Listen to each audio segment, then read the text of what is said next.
नमस्कार। The deep dive में आप सबका स्वागत है।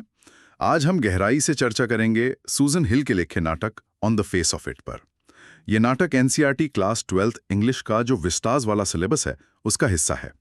और हाँ, एग्जाम्स के लिए तो ये काफी जरूरी है। हाँ बिल्कुल। तो हमारे पास जो नोट्स हैं उन्हीं के बेस पर आज हम कोशिश करेंगे कि इस प्ले की स्टोरी, इसके कैरेक्टर्स, थीम्स और हाँ, एग्जाम में लिखने लायक इंपॉर्टेंट पॉइंट्स को समझें। स्टाइल रखेंगे इजी इंग्लिश, मतलब बिल्कुल वैसे जैसे एग्जाम से पहले कोई फ्रेंडली ट्यूटर समझाता है। एकदम सिंपल, क्लियर और हाँ, टू द पॉइंट। मिशन यही है कि ये चैप्टर अच्छे से समझ आ जाए। एग्जैक्टली और ये समझना जरूरी है कि भाई on the face of it सिर्फ एक कहानी नहीं है। ये हमें लोनलीनेस मतलब अकेलेपन, फिजिकल चैलेंजेस और उनसे जुड़ी जो मेंटल डिफिकल्टीज होती हैं और ह्यूमन कनेक्शन, इंसानी जुड़ाव की अहमियत जैसे मुद्दों पर सोचने को मजबूर करती है। It really makes you think. Right. तो फिर देर किस बात की, चलिए शुरू करते हैं। सबसे पहले कहानी का एक क्विक समरी लेते हैं, बिल्कुल आसान शब्दों में। कहानी का जो सेंट्रल कैरेक्टर है वो है डेरी, एक 14 साल का लड़का। अब उसके साथ दिक्कत यह है कि उसके फेस का एक साइड एसिड से जल गया है। एक बड़ा निशान है। हाँ। और इस निशान की वजह से डेरी को लगता है कि दुनिया उसे अजीब नजरों से देखती है। मतलब लोग या तो उससे डरते हैं या उसे पसंद नहीं करते हैं या फिर बस उस पर बेकार में तरस खाते हैं, पिटी करते हैं जी।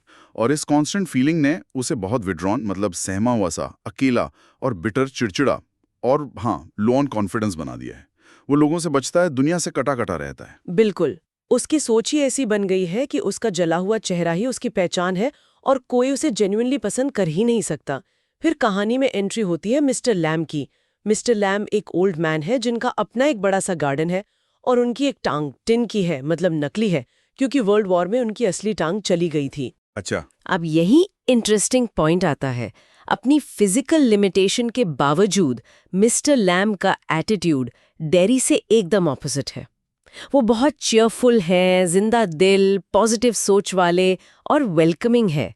उनका गार्डन गेट हमेशा खुला रहता है। हाँ, ये एक सिंबल की तरह है। बिल्कुल, ये दिखाता है कि वो लाइफ और लोगों के लिए ओपन है।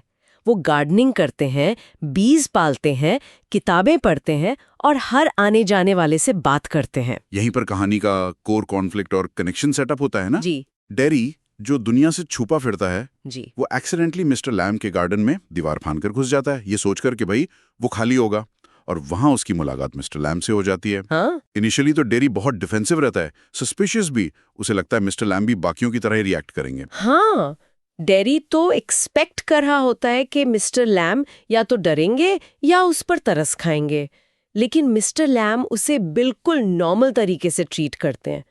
वो डेरी की बिटरनेस और उसके जो सिनिकल व्यूज हैं उनको चैलेंज करते हैं, पर लेक्चर देकर नहीं। हाँ, वो लेक्चर नहीं देते। नहीं, बल्कि अपनी बातों से, अपने लाइफ एक्सपीरियंसेस से और अपने गार्डन के एग्जाम्पल से वो उसे लाइफ को एक अलग पर्सपेक्टिव से देखने के लिए इनकरेज करते हैं। जैसे वो गार्डन में वीड्स के एग्जाम्पल देते हैं, जंगली घास का। हाँ बिल्कुल। कुछ लोग उन्हें अनवांटेड मानते हैं, पर मिस्टर लैम के लिए वो भी गार्डन का हिस्सा है, लाइफ का एक रूप है। Yes. एक तरह का मेटाफर है। एग्जैक्टली कि जिसे समाज रिजेक्ट करता है उसमें भी ब्यूटी या वैल्यू हो सकती है। वो डेरी को समझाते हैं कि भाई तुम्हारा चेहरा सिर्फ तुम्हारा एक हिस्सा है, वो तुम खुद नहीं हो।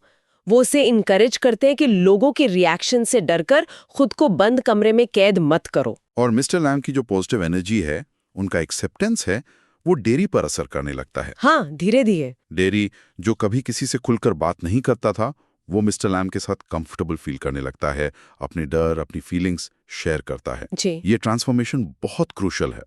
डेरी पहली बार फील करता है कि कोई है जो उसके जले हुए चेहरे के पार देख रहा है, उसे एज अ पर्सन देख रहा है। बिल्कुल, उससे एक्सेप्टेंस मिलता है। वो मिस्टर लैम की बातों से इतना प्रभावित होता है कि वो घर वापस जाता है, अपनी माँ को चैलेंज करता है जो उसे लेकर काफी ओवर प्रोटेक्टिव है। हाँ, माँ का रोल भी इम्पोर्टेंट है। और फैसला करता है कि वो मिस्टर लैम के पास वापस जाएगा, उनकी हेल्प करेगा वो क्रैब एप्पल्स तोड़ने में। उसमें एक नई होप, एक नई हिम्मत जागती है। लेकिन कहानी का अंत बिटर स्वीट है, थोड़ा दुखद भी है। जब डेरी जोश और उम्मीद के साथ गार्डन में वापस पहुंचता है, वो देखता है कि मिस्टर लैम सीढ़ी से गिर गए हैं, शायद वो क्रैब एप्पल्स तोड़ते हुए। ओहो। वो जमीन पर पड़े हैं, मोशनलेस। प्ले वहीं खत्म हो जाता है और ये स्ट्रांगली सजेस्ट करता है कि मिस्टर लैम की मौत हो गई है। ये एंडिंग थोड़ी शॉकिंग है और ओपन एंडेड भी है, मतलब हमें पक्का नहीं पता चलता कि डेरी का फ्यूचर क्या होगा। क्या वो मिस्टर लैम की सीख को अपनाकर पॉजिटिव रहेगा या वापस अपनी पुरानी शेल में चला जाएगा? बिल्कुल, और यही इस एंडिंग की पावर है। ये हमें सोचने पर मजबूर करती है। चलो अब कैरेक्टर्स पर थोड़ी और डिटेल में बात करते हैं। ये एग्जाम के लिए बहुत इंपॉर्टेंट है। हाँ, बिल्कुल। डेरी से शुरू करते हैं। उसके मेन ट्रेट्स क्या हैं? 14 साल का लड़का, फेस पर एसिड बर्न है। रिजल्ट, वो डीपली इनसिक्योर है, मतलब असुरक्षित, फील्स एलियनेटेड, समाज से कटा हुआ महसूस करता है, एंग्री है, बिटर है, मतलब गुस्सा और कड़वाहट से भरा हुआ, पेसिमिस्टिक सोच है, निराशावादी, उसे लगता है सब उसे घूरते हैं, जज करते हैं। और उसका दर्द रियल है, इसमें कोई शक नहीं। सोसाइटी का रिएक्शन कई बार इनसेंसिटिव हो सकता है, लेकिन डेरी ने उस रिएक्शन को इतना इंटरनलाइज कर लिया है, मतलब इतना मन में बिठा लिया है कि वो पॉजिटिव पॉसिबिलिटीज को देख ही नहीं पाता। हाँ, सही बात है। उसका जो फिजिकल स्कार है वो एक डीप इमोशनल वूंड बन गया है। वो खुद को एक विक्टिम की तरह देखता है और अपनी डिसेबिलिटी को ही अपनी पूरी आइडेंटिटी मान लेता है। और दूसरी तरफ है Mr Lamb, elderly man, tin leg है, पर एटीट्यूड में बिल्कुल ऑपोजिट। बिल्कुल। मेन ट्रेट्स क्या हैं? ऑप्टिमिस्टिक है, आशावादी, वेलकमिंग है, ओपन हार्टेड, मतलब मिलनसार और खुले दिल वाले, वाइज हैं, फिलोसॉफिकल हैं, समझदार और जीवन का गहरा ज्ञान रखने वाले, ऑब्जर्वेंट हैं, चीजों को बारीकी से देखते हैं, वो लाइफ को फेस करते हैं, उससे भागते नहीं। स्पेस देते हैं खुद को एक्सप्रेस करने का। वो लोनलीनेस को समझते हैं पर उसे ओवरकम करने का रास्ता दिखाते हैं कनेक्शन और एक्सेप्टेंस के जरिए। उनकी टिन लेग उनके लिए बिटरनेस का सोर्स नहीं है, बल्कि लाइफ का एक फैक्ट है जिसे उन्होंने एक्सेप्ट कर लिया है। वो दिखाते हैं कि फिजिकल डिसेबिलिटी आपको मेंटली क्रिपल करे ये जरूरी नहीं है।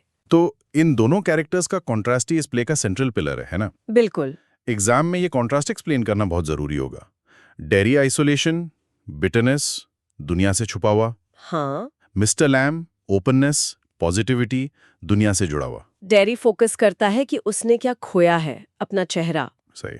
लैम फोकस करते हैं कि उनके पास क्या है, उनका गार्डन, उनकी लाइफ, उनके एक्सपीरियंसेस। प्रिसाइसली जैसे कहते हैं ना, डेरी देखता है खाली आधा ग्लास, मिस्टर लैम देखते हैं भरा हुआ आधा ग्लास। डेरी लोगों के स्टेयर्स से परेशान है, मिस्टर लैम बच्चों के लेमी लैम कहने को भी ज्यादा माइंड नहीं करते। अच्छा। ये एटीट्यूड का डिफरेंस है जो उनकी लाइफ की क्वालिटी को डिफाइन करता है। डेरी अपने मेंटल प्रिजन में ट्रैप्ड है, जबकि मिस्टर लैम्प फिजिकली लिमिटेड होते हुए भी मेंटली फ्री हैं। ओके। तो कैरेक्टर्स के बाद अब बात करते हैं मेन थीम्स की, मतलब मुख्य विचारों और मैसेजेस की जो ये प्ले हमें देता है। पहला और सबसे ऑब्वियस थीम तो है loneliness and alienation due to physical difference. हाँ। अकेलापन और समाज से कटा हुआ महसूस करना क्योंकि आप शायद अलग दिखते हैं। डेरी की कहानी इसी थीम को एक्सप्लोर करती है। बिल्कुल। और इसी से जुड़ा हुआ दूसरा इंपॉर्टेंट थीम है attitude towards life and disability.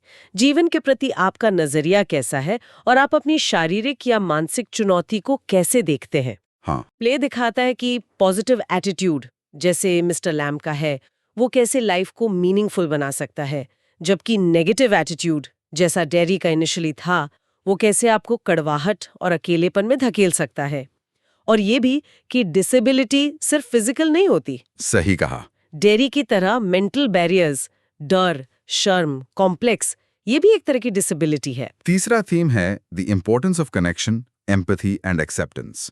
इंसानी जुड़ाव, सहानुभूति और स्वीकृति का महत्व। जी। मिस्टर लैम की काइंडनेस और एक्सेप्टेंस डेरी के लिए हीलिंग का काम करती है, जैसे मरहम का काम करती है। ये दिखाता है कि कैसे एक अंडरस्टैंडिंग पर्सन किसी की लाइफ में पॉजिटिव चेंज ला सकता है। डेरी को एक्सेप्टेंस की जरूरत थी जो उसे मिस्टर लैम से मिली। और चौथा थीम जो मिस्टर लैम की फिलॉसफी में दिखता है, लुकिंग बियॉन्ड सरफेस अपीयरेंसेस, बाहरी दिखावे से परे देखने की जरूरत। मिस्टर लैम कहते हैं things need not be what they seem, या handsome is as handsome does. हाँ, ये लाइंस इंपॉर्टेंट है। उनका मैसेज है कि असली ब्यूटी या वैल्यू अंदर होती है, बाहरी रूप में नहीं। चाहे वो वीड्स हो, डेरी का चेहरा हो या उनकी खुद की टिन लेग, हमें जज करने से पहले समझना चाहिए। ये थीम्स तो बहुत रेलेवेंट है, स्पेशली टीनेजर्स के लिए जो अक्सर सेल्फ कॉन्शियस होते हैं। अब आते हैं सबसे क्रूशियल पार्ट पर, exam point of view. Students को आंसर लिखते समय किन बातों पर फोकस करना चाहिए? देखिए, सबसे पहला पॉइंट जैसा हमने अभी डिस्कस किया, the stark contrast between Derry and Mr Lamb. उनके एटीट्यूड्स, बिहेवियर और लाइफ फिलॉसफी का कॉन्ट्रास्ट डिटेल में समझाना होगा। एग्जाम्पल जरूर दें, हाँ, एग्जाम्पल जरूरी है। जैसे डेरी का दीवार फाड़ना वर्सेस लैम का गेट खुला रखना, डेरी का लोगों से एक तरह से नफरत करना वर्सेस लैम का सबसे बात करना। दूसरा point, the concept of disability. ये एक्सप्लेन करना होगा कि प्ले फिजिकल डिसेबिलिटी जैसे स्कार या टिन लेग के साथ साथ मेंटल एंड इमोशनल डिसेबिलिटी को भी एक्सप्लोर करता है। हाँ, fear, bitterness, isolation, lack of self worth, ये सब। आर्ग्यू कर सकते हैं कि डेरी के जो मेंटल बैरियर्स हैं वो उसके फिजिकल स्कार से ज्यादा लिमिटिंग है, ज्यादा रोकते हैं उसे। बिल्कुल। और मिस्टर लैम दिखाते हैं कि फिजिकल लिमिटेशन के बावजूद मेंटली स्ट्रांग कैसे रहा जा सकता है। तीसरा point, the central message of the play.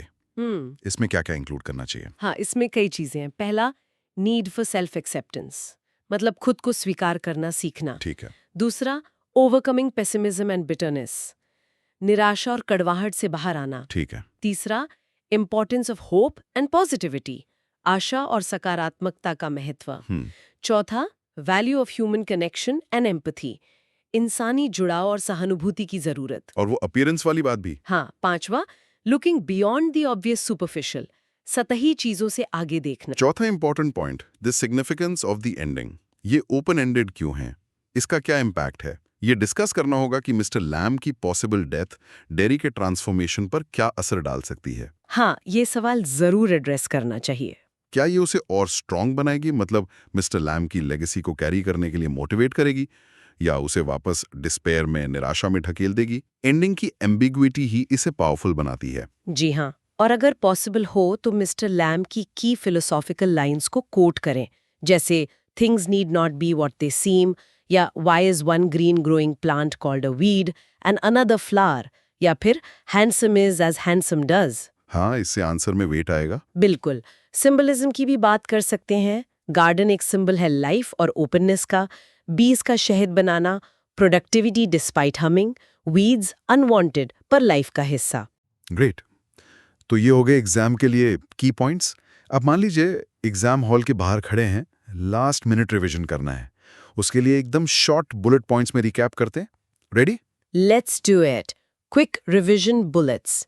Story, एक लड़का जिसका फेस जला है नेगेटिव। मिलता है एक बूढ़े आदमी से जिनकी टिन लेग है। Mr Lamb positive. Lamb Derry का नजरिया बदलने में मदद करते हैं। कैरेक्टर्स, डेरी 14 साल, एसिड बर्न, इनसिक्योर, कड़वा, अकेला, निराशावादी, डर और अकेलेपन को दिखाता है। मिस्टर लैम बूढ़े, टिन लेग, आशावादी, समझदार, वेलकमिंग, जीवन को स्वीकार करने वाले, आशा और जुड़ाव को दिखाते हैं। कॉन्ट्रास्ट, डेरी बंद वर्सेस लैम्ब खुला, निराशावाद वर्सेस आशावाद, mental barrier versus physical limitation overcome. ये की पॉइंट है। थीम्स, अकेलापन, जीवन डिसेबिलिटी के प्रति नजरिया, फिजिकल एंड मेंटल, एक्सेप्टेंस खुद की और दूसरों की, एम्पैथी, कनेक्शन, बाहरी रूप वर्सेस असलियत। मैसेज, बाहरी रूप से जज मत करो, खुद को और लाइफ को एक्सेप्ट करो, लोगों से जुड़ो, मेंटल बैरियर्स को तोड़ो, उम्मीद रखो। लैम्स फिलॉसफी, दुनिया को देखो, डरो मत, अंदर की कीमत पहचानो, सिर्फ बाहरी रूप नहीं, हर चीज की अपनी जगह है, जैसे वीड्स।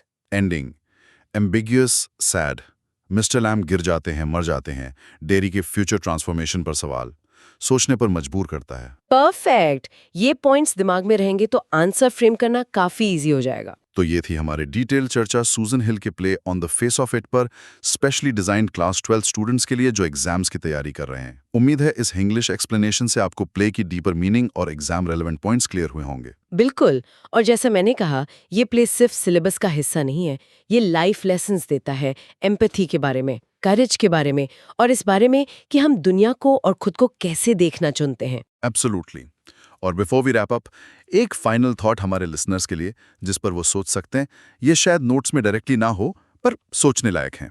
हाँ, वो ये कि मिस्टर लैम ने डेरी के अंदर बदलाव की चिंगारी तो जला दी थी। सवाल ये है कि क्या वो चिंगारी मिस्टर लैम के बिना भी जलती रहेगी? क्या उनका जाना डेरी को एक जिम्मेदारी का एहसास कराएगा, उसे उनकी सीखों को जीने के लिए और मजबूत करेगा? या फिर और will the loss of his only mentor push him back into the darkness he was just beginning to leave? ये सवाल नाटक हमारे लिए छोड़ जाता है. What happens to Derry next? ये सोचना है. इंडीड, डेरी के फ्यूचर का सवाल इस नाटक के इम्पैक्ट को और भी गहरा बनाता है. इस पर जरूर सोचिएगा. इसी विचार के साथ आज की चर्चा यहीं समाप्त करते हैं. Keep learning, keep thinking, all the best.